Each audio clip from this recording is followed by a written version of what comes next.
बच्चू कडू यांचं आंदोलन सुरू आहे।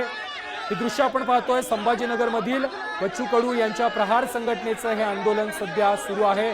पोलीस देखील या ठिकाणी पोहोचलेले पाहायला मिळतात। पोलिसांकडून आंदोलनकर्त्यांना अडवण्याचा प्रयत्न केला जातोय, तर बच्चू कडू यांच्या नेतृत्वामध्ये प्रहार संघटनेकडून हे आंदोलन सध्या संभाजीनगरमध्ये सुरू आहे। पोलिसांकडून या आंदोलकांची समजूत काढण्याचा प्रयत्न सुरू आहे। बच्चू कडू यांचं संभाजीनगरमध्ये हे आंदोलन सुरू आहे। बच्चू कडू यांच्या नेतृत्वामध्ये प्रहार संघटनेच्या कार्यकर्त्यांचं संभाजीनगरमध्ये आंदोलन सुरू आहे। पोलीस देखील या आंदोलनस्थळी पोहोचलेले आहेत। आंदोलकांना अडवण्याचा, शांत करण्याचा प्रयत्न पोलिसांकडून केला जातोय, तर बच्चू कडू यांच्याकडून प्रशासनाला निवेदन देखील दिलं जातं।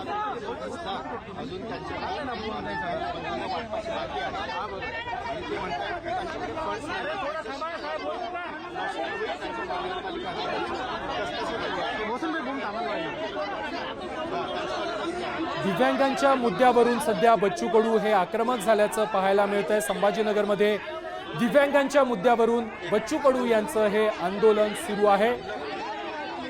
प्रहारचे कार्यकर्ते या ठिकाणी आक्रमक झाल्याचं पाहायला मिळतंय। सरकार विरोधात या प्रहारच्या कार्यकर्त्यांची घोषणाबाजी देखील आपल्याला पाहायला मिळते। पोलीस आणि बच्चू कडू कार्यकर्त्यांना शांत करताना या दृश्यांमध्ये आपल्याला पाहायला मिळतात। संभाजीनगरमध्ये बच्चू कडू यांच्या प्रहार संघटनेचं हे आंदोलन सध्या सुरू आहे। पोलीस देखील या आंदोलनस्थळी पोहोचलेले आहेत। आंदोलकांना थांबवण्याचा, शांत करण्याचा प्रयत्न पोलिसांकडून केला जातोय।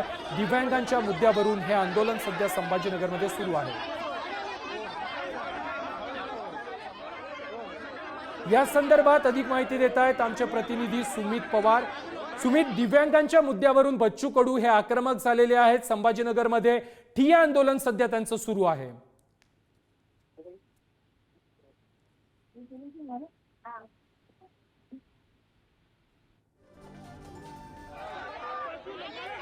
आताच्या क्षणाची ही दृश्य आपण पाहतोय संभाजीनगरमधील आहेत। संभाजीनगरमध्ये बच्चू कडू यांच्या नेतृत्वामध्ये प्रहार संघटनेचं आंदोलन सुरू आहे। दिव्यांगांच्या विविध मुद्द्यावरून हे आंदोलन सध्या पाहायला मिळतंय। पोलीस देखील या आंदोलनस्थळी पोहोचलेले आहेत।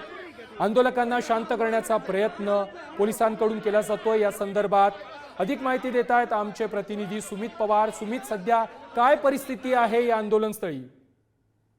नक्कीच करण, शेतकरी त्र्यंबक धोत्रे यांनी 13 दिवसापूर्वी छत्रपती संभाजीनगरच्या जायकवाडी धरणामध्ये आत्महत्या केली होती। त्या निषेधार्थ आज छत्रपती संभाजीनगर बच्चू कडू यांच्या नेतृत्वात पिंडदान आंदोलन करण्यात आलेलं आहे। या ठिकाणी 13व्या निमित्त छत्रपती संभाजीनगर जिल्हाधिकारी कार्यालयात या प्रहारच्या कार्यकर्त्यांनी पिंडदान आंदोलन केलेलं आहे।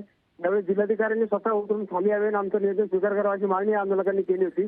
बच्चू कडू यांच्या नेतृत्वात मात्र जिल्हाधिकारी स्वतः खाली आले नाही, त्यामुळे स्वतः जिल्हाधिकारी पवित्र या कार्यकर्त्यांनी घेतलेले होते।